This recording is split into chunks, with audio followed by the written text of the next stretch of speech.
Next up, we have Mr. Sarvesh Mathur sir. Sarvesh Mathur sir is the audit leader for assurance at EY's Global Delivery Services Network, where he leads a team of over 6,000 professionals across India, Philippines, and China. He is responsible for strategy development and implementation, stakeholder collaboration, and develop for the audit vertical of the GDS assurance practice. Over to you, sir. Good afternoon, everyone, and it's a pleasure to be here. And as the previous speaker talked about, one of the biggest hurdle is when you're after lunch, and also when you're one of the last speaker on the same topic. I think for last 1.5 hours, you have been continuously hearing what the technical acumen is and working with academia. So I'll try to see if I avoid some of the things which the previous speakers have talked about in length, the machine learning, the chat GPT, the AI, but I'll talk about some of my own experiences as well. I did come prepared with 3 pages of notes, but everybody who has talked about before me has covered all of this, so I will not use my notes to talk for next 10 minutes.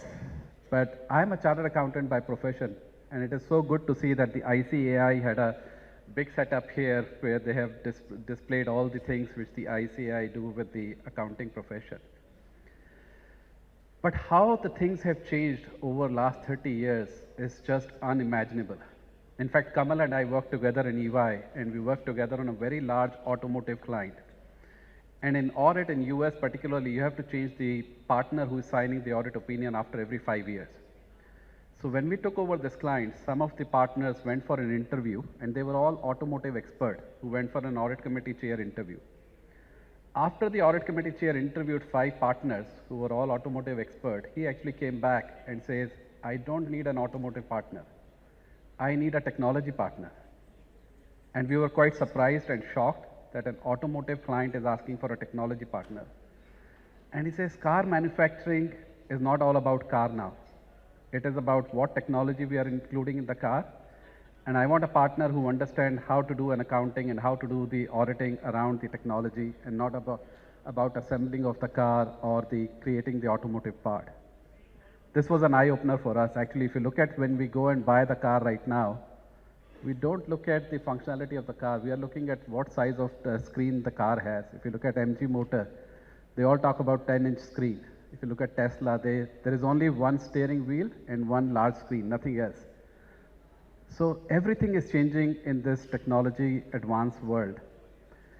But unfortunately, the education system is not changing at the same pace at which the industry is changing. If I talk about my own experience, I did my chartered accountancy in 1996.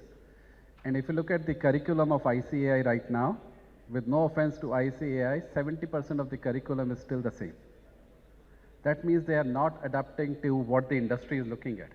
They're still asking students, they're giving them a trial balance and asking them to prepare a balance sheet and income statement.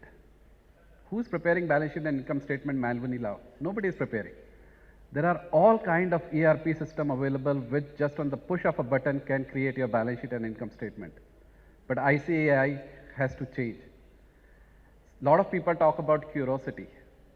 I think if we install the curiosity in the mind of the student, which many of the academia people are here, we will achieve 50% of our objective. Even if we don't teach them any book, even if we don't teach them any theory, just create curiosity mindset, analytical mindset in them, you will see that the people, when they will come out, they will be really good in job market, they will be really successful wherever they go.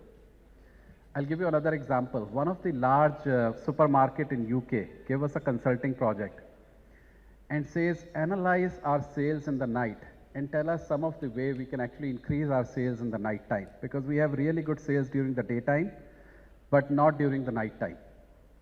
We put our consulting people in a room and we give them video footage of that departmental store and ask them do some analysis and come up with some recommendation which we can present it to the company.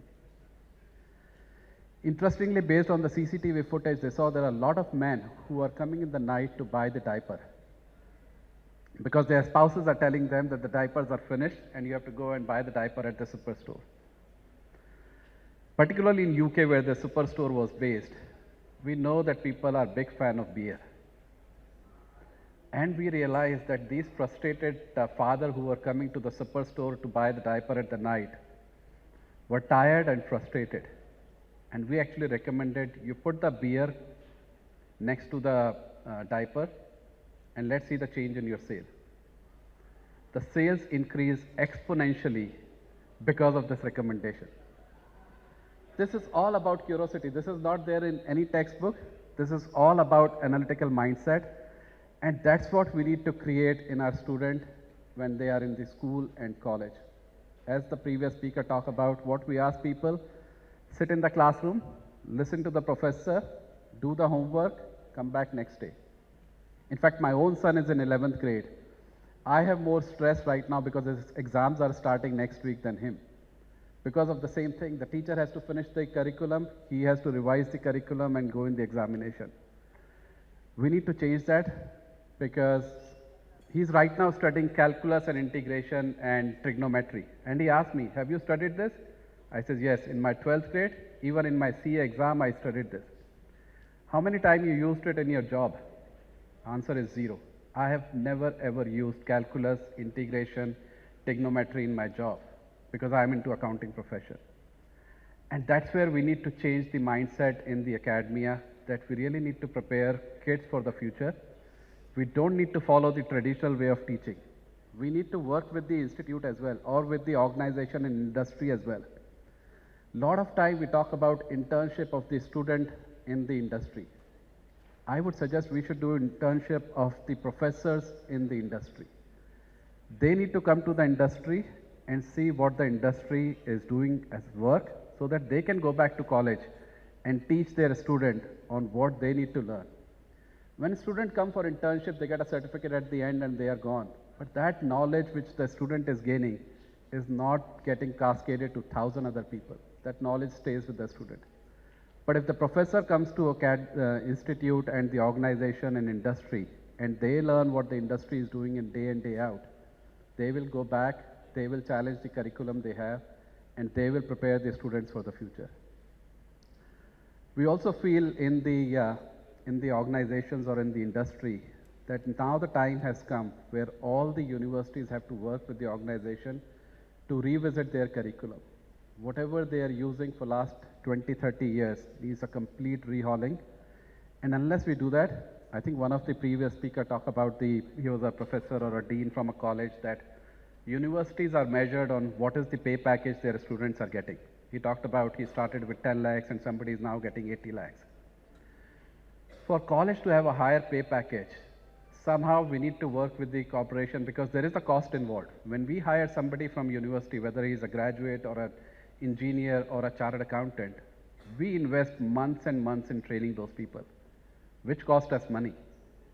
If the same training, if the same curriculum can be given in the college and we get kids right from the college or from engineering schools or from CA Institute who can be put on a job from 2 days after going through the corporate onboarding process, we will save so much of cost and we will be more than happy to pay higher to the student, because organization is not just all about profit. Organization is all about, I think a lot of people talk about humanity. So organizations are focusing on humanity, but they still have to survive financially as well. And we have to find a fine balance of how much the organization should invest in training when kids are coming as a graduate or postgraduate from the institute. So there is a lot of work which the organizations and education institute can do it together. I think forum like this give us a good opportunity for the industry and education institute to collaborate, to connect with each other, share their business card and meet post of these conference to see how they can work together so that we can help you in creating the curriculum. We actually have worked with one of the university in Pune where we are actually sending 2 of our senior managers to facilitate the lecture. So those lectures on those topics are not done by the university professors, they are done by the EY people. Because we know what we want to teach people and not by the book. When I was doing my graduation, there was a book on auditing by Kamal Gupta.